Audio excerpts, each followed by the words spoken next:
So you just bought an electric car, or you're thinking about getting one, but you're confused about charging stations. There's so many options, level 1, level 2, level 3. Well, I'm going to go over the different charging stations and the differences and the benefits of each one. So first up we have our level 3, or more commonly known as the DC fast charger. So one thing I would like to note is that when you DC fast charge, it raises the temperature of your battery. Why is that important? Well, lithium-ion batteries, they like a happy medium. They don't like to get too hot and they don't like to get too cold. And you can see right now that I have a pretty good temperature on my battery. I have 5 bars, so it's like an ideal range. Anywhere between 5 and 6, that's perfect. So here's one thing I really like about the EVgo systems in my area. They have both plugs. What do I mean by both plugs? Well, this one over here, this is a Cadmio style plug, and that's what my car takes. And over here on this side is the CCS style plug, which what the Chevy Bolt takes, B-O-L-T. So it's adaptable. You can use either plug depending on the vehicle you have to go ahead and charge up on the EVgo system. And there we go. I'm hooked up to this one. Been hooked up for just a half a minute and it's charging. So just wanted to get a quick shot of that before I go back in the car there. So while this is charging, I'll explain a few things on the level 3 DC fast charging. What's nice about charging on the level 3 is that it's convenient. You can get it done inside of a half an hour. You can see right now that I am at 43%, and I mean, I pulled in here at like 32%, so I'm already at 43, and I'm trying to see from here. It looks like I've only been hooked up for 4 minutes. You can't see it on here, but I'm squinting my eyes and I can see over there that it says 4 minutes. So yeah, it's convenient. It's fast. If I had shopping to do, I'm at a Hannaford right now. I could go in there and do my grocery shopping for the week, and put my groceries away and unhook and drive off, and I'm good. I've got a charge for a week. Granted, if I don't need to drive more than what the car is estimated to do, which is 107 miles. I've consistently been getting around 135 miles on a charge, but that's because I don't do any interstate driving. All I do is inner city driving. So I'm getting above the EPA estimated range of 107, which is fantastic for me. And as you can see, as I was talking there, you can see my battery temperature rose just a little bit. I am now on 1, 2, 3, 4, 5, 6. So I've got 6 bars of battery temperature. So here's the thing about DC fast charging. You shouldn't do it repetitively. DC fast charging, so can I take this on a long distance trip? Yes and no. You have to plan accordingly, and that's the trick with DC fast charging. You got to pay attention to your battery temperature. If after I'm done charging here, I'm expecting, personally, just because I've done this before a couple of times, I'm expecting that my battery gauge is going to be somewhere in the 7 or 8 bars of heat. It is 62 degrees out right now, so it's not too hot. That'll be fine. I could probably DC fast charge again right after driving the vehicle for 100 miles. I could probably hook up one more time in a 24-hour period and be fine. So driving the car 100 miles, fast charging like I am right now, driving another 100 miles and possibly fast charging again to do 100 more miles, I could theoretically put 300 miles on this car in less than 24 hours, possibly even 12 hours, and be fine. It's for those who want to fast charge from Maine to California or Florida to, wherever. You probably don't want to try to put more than 300 miles on your car inside of one day. Not saying that you can't, but you probably, because that would raise the battery temperature and you need to give the car time to cool down. So repetitive fast charging is not recommended, but it can be done. So as I'm sitting here waiting for it to charge, I thought of another thing about temperature, and it's the outside temperature. That has a lot to do with your charging capabilities too. And you can actually play that to your advantage. If you're in a colder climate like I am in Maine, I mean, it's not cold out right now, it's 62 degrees, but that's better than charging on a hot day when it's like 80, 90, or if you're in California, 100 or more. So when I look down here at my battery temperature, I'm only up to 6 bars, which is actually like an ideal range. So being that I'm at 89% charged right now, I could stop this at any time and not raise that temperature anymore. I've got 121 miles on this vehicle. So if I was planning that long distance trip that I was talking about, if you want to break it up too, like if you only drive 200 or 300 miles in a day and pull over and stop at a hotel, you can then charge on like a level 2 overnight. And I'll get into that more when I talk about the level 2 in a minute here. But I was just thinking about that while I was sitting here in the car. I was like, yeah, you know, you can, I live in Maine. I could take this to Virginia if I wanted to, but I just have to plan accordingly.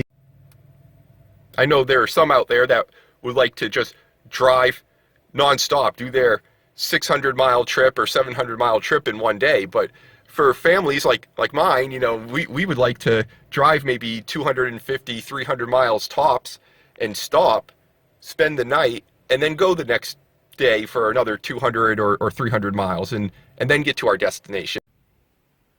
And there we go. I'm all done. I just plugged the I just put the plug back on its holder there. I disconnected, came back into the car, and to my surprise, actually, this time around, it only rose it 1 bar. I had 5 bars to begin with, and I'm up to 6 bars. So that's actually pretty good. that's awesome. I'm at 98% charge, 132 estimated miles, and it's probably because that's pretty much what I'm going to get just driving in the city. And over here, the outside temperature is 62 degrees. So it is late August.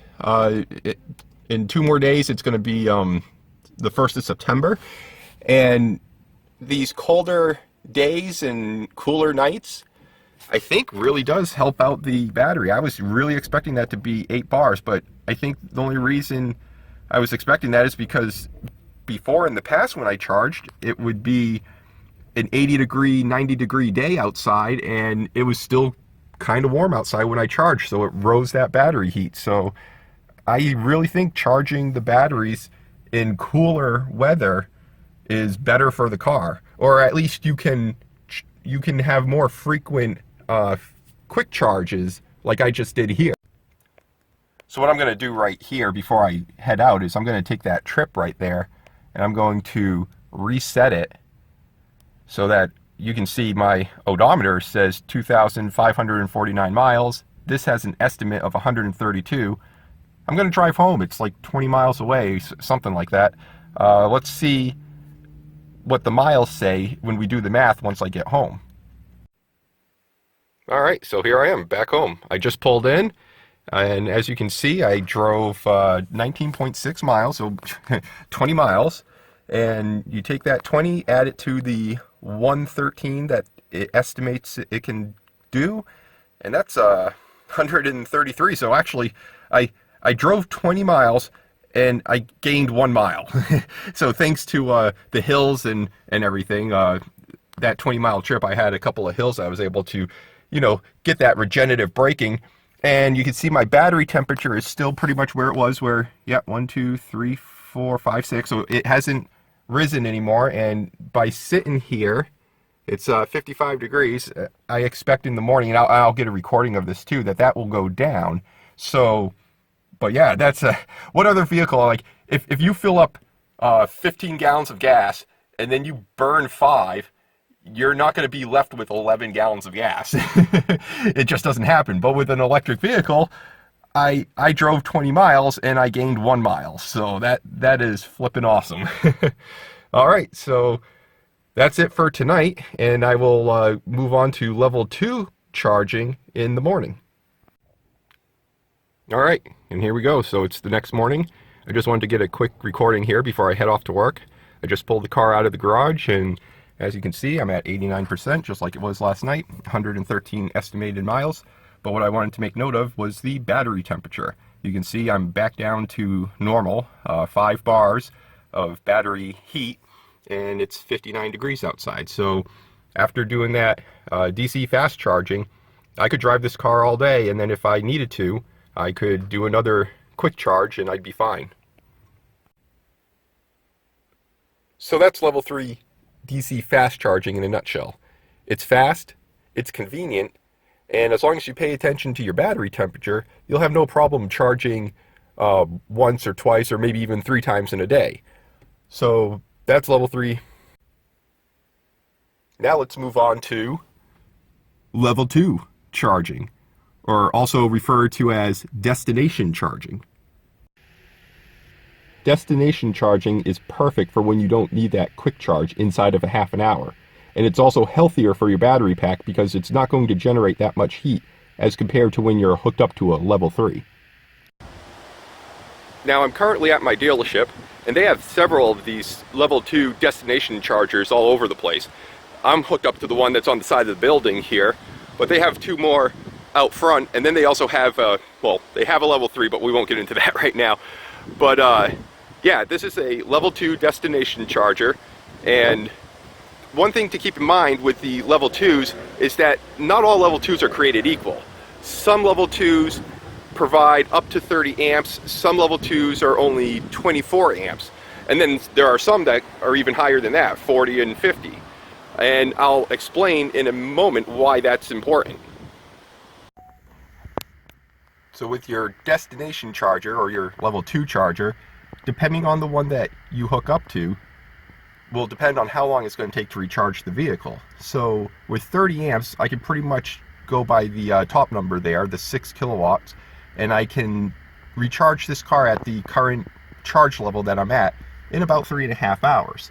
If I were to hook up to a 16 amp level 2 charger, then it would be closer to the 3 kilowatt, and it would take about 5 hours to recharge the car. And then the 120, we'll get into that in a minute when I start covering level 1 chargers.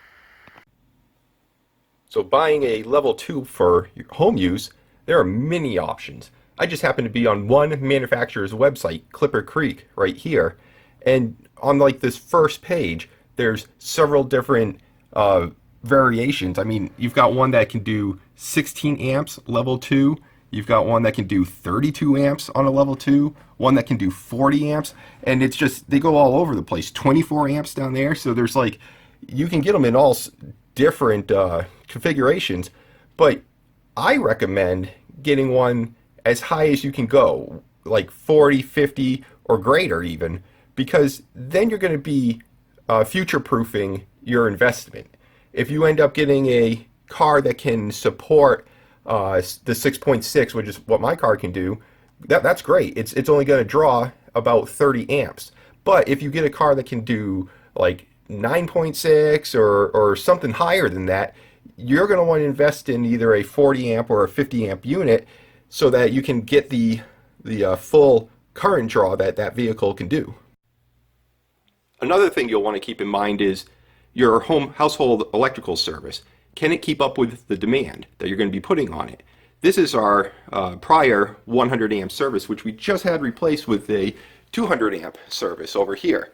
And we put in a 50 amp breaker to support the 40 amp EVSE that I went out and bought. So after you've done all your homework, you verified that your household can handle a new EVSE installed in your garage, or you've made the necessary upgrades so that you can put one in. Now you got to figure out what kind of EVSE do you want. You know you want to go with one that's got 40 or 50 or more amps available, but do you want to go hardwired or do you want to get one that plugs in? And for me, the answer was simple. I wanted one that could plug into the wall, because that then makes it portable. Why hardwire something in your garage when you can get one that can just unplug, because then you can take this unit with you when you go. That to me just makes sense. And then you can also put adapters on this end and you can plug it into just about any other outlet that you can come across. With this unit in particular, what I like about it is that you can throttle the amperage. It can go as high as 40 amps, but I can knock it down to 30 or even 16 amps if I need to. So that way, if I plug it into an outlet that's only on like a 30 amp breaker, I'm not going to trip the breaker. And that's pretty much it when it comes to level 2 charging. You've got your destination chargers, which can be found at movie theaters, parking garages, amusement parks, hotels, you name it. And that's perfect for when you plan on plugging in for a couple of hours to charge up. More importantly, level 2 charging is the preferred way to charge your vehicle in terms of health. You're not going to heat up your batteries as much as you would when charging on a level 3 DC fast charger, and you're not going to be waiting around for what seems like forever when charging on a level 1. More and more homeowners like myself are choosing to have a level 2 charging station installed at home for the convenience of being able to add 25 miles of range per hour of being plugged in. Which now brings us to level 1 charging. Level 1 charging is the EVSE that came with your vehicle. This is the plug that will plug into any standard electrical outlet and provide you with up to 4 miles of range per hour of being plugged in. What's nice about level 1 charging is that you can charge just about anywhere. Wherever there's a standard 120 volt electrical outlet, you can plug this in. As long as it's on a 15 amp breaker or better, you don't have to worry about tripping anything. And this EVSE, if I can focus here, is 12 amps.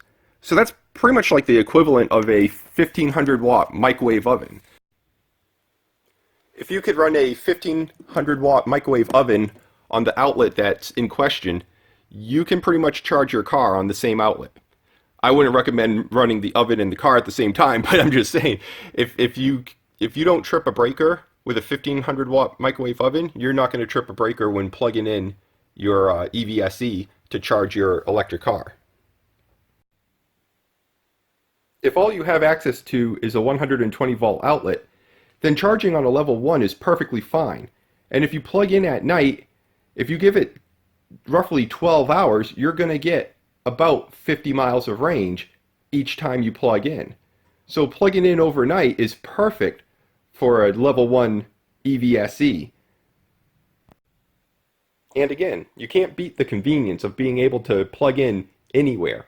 Wherever there's a 120 volt outlet, you can rest assured that you'll be able to plug in and charge your car. So I hope this video helped answer some questions you may have had concerning level 1, level 2, and level 3 charging stations. If you enjoyed this video, please share it with your friends. And as always, like, comment, and subscribe. Thanks for watching.